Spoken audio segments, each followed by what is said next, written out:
आज सकाल सकाल रोषे घर गला बेलू भेंडी मैंने सजबाज होइकी हड़ताल बसचंती। मु पचारि अरे तमें मैंने ये कौन पर बसच? से मैंने कहते अरे दीदी आमे आज कमला रस पीमु। मु कहनी हो ठीक अच्छे। तो प्रथमे भेंडी आ आलू को छोट छोट पीस्रे काटिदेनी। एबे कढ़ई रे तेल देकी भेंडी को गोटे चामच लुण देकी किछि समय भाजीदेनी। भाजी सारा पर गोटे प्लेट को बाहर करदेनी। एबे से सेम कढ़ई रे अल्प किछि तेल देकी गोटे चामच सोरिष देकी फुटेदेली।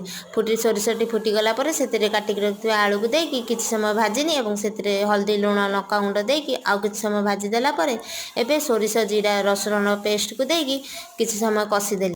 कषिला परे सेतिरे पानी देकी कभर करदेली। एबे आलूटी आमर सिझी जाइछि। सेतिरे भाजी रखिथिबा भेंडी को देकी किछि समय फुटेइली। एबे भेंडी की कमला रस पेदेनी। भेंडी मन खुशी होगला। से कहला अरे दीदी एबे वीडियोटा को अपलोड कर दियो, मु घर को जाइकी देखी। आपण माने जीवा पूर्व मो चैनल को सब्सक्राइब कर देकी